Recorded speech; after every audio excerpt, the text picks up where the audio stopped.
La liberté ne se marchande pas, votre liberté et la mienne sont inséparables.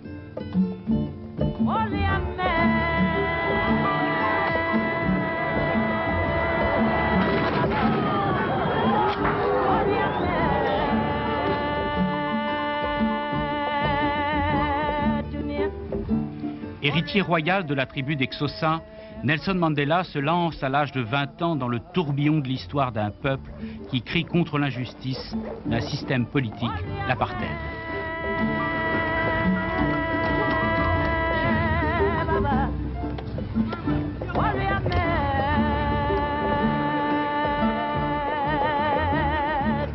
The Africans require... Cette interview est le seul document filmé de Nelson Mandela. Une interview qu'il donna il y a maintenant 29 ans. Celle d'un homme qui affirme: les Africains revendiquent la liberté sur la base d'un homme, un vote et leur indépendance politique. Il y a beaucoup de gens qui pensent qu'il est inutile de parler de paix et de non-violence alors que le gouvernement répond par des actes sauvages contre notre peuple sans défense. Je crois qu'il est temps d'appliquer des méthodes plus adéquates. C'était peu avant son emprisonnement et son procès le 9 octobre 1963, un procès qu'il dédia à ses frères en un cri de défense contre l'injustice de l'apartheid. Il est accusé de haute trahison et de 193 actes de sabotage. La plaidoirie se termine par le verdict de la Cour, prison à vie. La fin des quelques années de bonheur avec sa deuxième épouse Winnie, qui deviendra durant ces longues années son porte-drapeau et son messager. Cette jeune femme espère, elle ne sait pas encore que sa vie ne sera qu'une immense attente, une lutte contre le silence.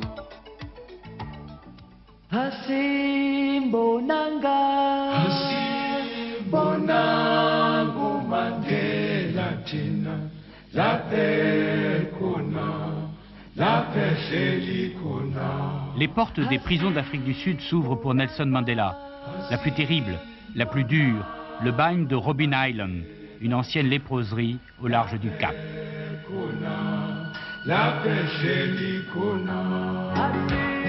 Là, durant 20 années, il cassera des cailloux sur cet îlot battu par les vents.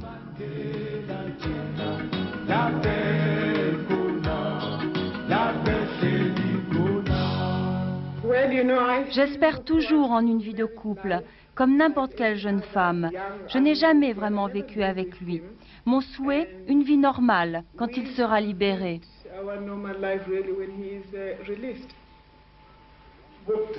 Comment s'est passée votre visite en prison? Je l'ai vu pendant 40 minutes au plus. Je l'ai vu à travers une vitre blindée et je lui ai parlé à l'aide d'un téléphone. Il y avait 3 ou 4 gardiens derrière lui et derrière moi aussi. Il n'y avait aucune intimité.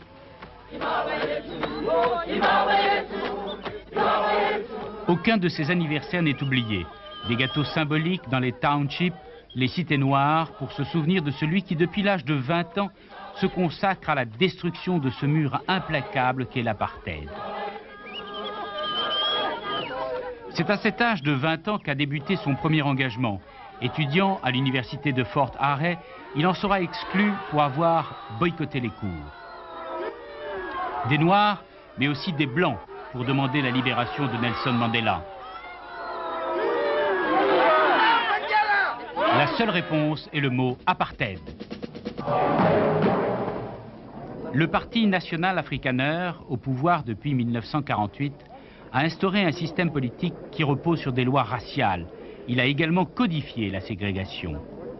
Sourd à tous les appels des hommes inflexibles à la tête de l'État sud-africain, le docteur Verwoerd, le Premier ministre, M. Vorster.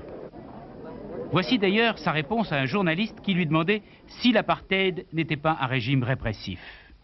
Je n'aime pas la manière dont vous posez votre question. D'ailleurs, je ne pense pas que vous vouliez des informations. Si vous voulez conduire l'interview de cette façon, nous pouvons arrêter.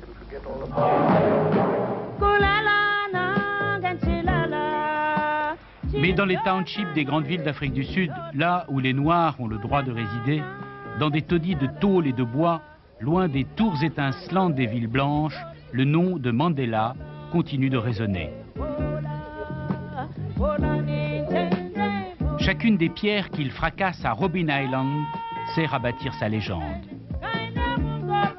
Il devient le héros, celui qui acclamait « Il n'y a pas de voie facile vers la liberté ». Je sais, et le peuple de ce pays sait aussi que Mandela nous mènera à la liberté.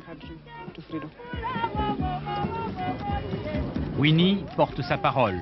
De militante, elle se transforme aussi en leader politique. En 1979, accède au pouvoir M. Peter Botha, membre lui aussi du Parti national afrikaner. Pressions internationales, volonté d'apaisement, sens de l'histoire, danger d'une révolte armée, le président Botha entrebâille la porte des réformes. Pour lui, l'Afrique du Sud doit évoluer. Nous sommes un pays de minorité. Nous devons prendre conscience qu'il faut parler entre nous d'une manière pratique. Sans cela, gouverner l'Afrique du Sud sera impossible. Premier geste, en 1982, Nelson Mandela est transféré à la centrale de haute sécurité de Pollsmoor. Les conditions de détention sont nettement meilleures, mais ce geste est insuffisant. Dans les townships, les conditions de vie sont toujours aussi dures, l'apartheid toujours aussi implacable, les Noirs restent des Noirs, les grandes villes blanches, des bastions infranchissables. Aux manifestations répondent les arrestations.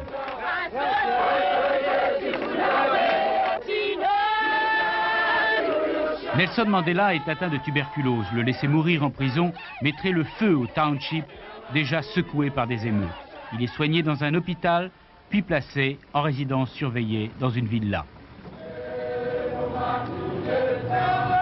Winnie Mandela, son porte-parole, est à ce moment-là éclaboussée par un scandale. Elle est déchue de son titre de mère de la nation. Elle voulait imposer sa loi à Soweto, le ghetto noir. Son équipe de football s'était transformée en une équipe de gros bras, accusée même de meurtre. Elle crie à la cabale, mais ses maladresses, son manque de sens politique font que sa voix n'a plus d'écho. De sa prison, Nelson Mandela envisage même le divorce. Elle redevient une simple grand-mère.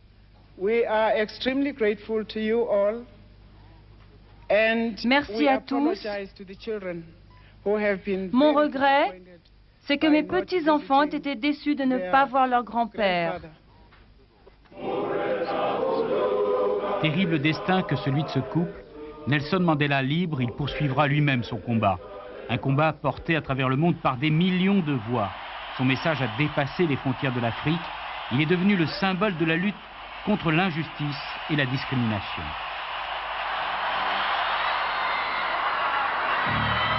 I think it's an extraordinary thing. It was a huge rock concert, and all this energy that's generated by this event. And when I step back a little bit and I look at it and I say, this is all generated from one man that none of us has ever met, Nelson Mandela.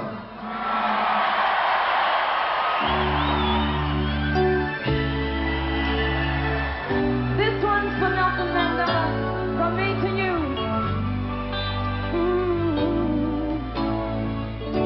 I know it's been some time. There's something on my mind. I haven't been the same since that cold November day. We said we need this space, but all we found was an empty place. The only things I learned is that I need you desperately. Oh, and can you please tell me, oh, where do broken hearts go? La lutte contre l'injustice et la discrimination, un idéal, disait-il en prison, pour lequel je suis prêt à mourir. Seul un homme libre peut négocier. Waiting there.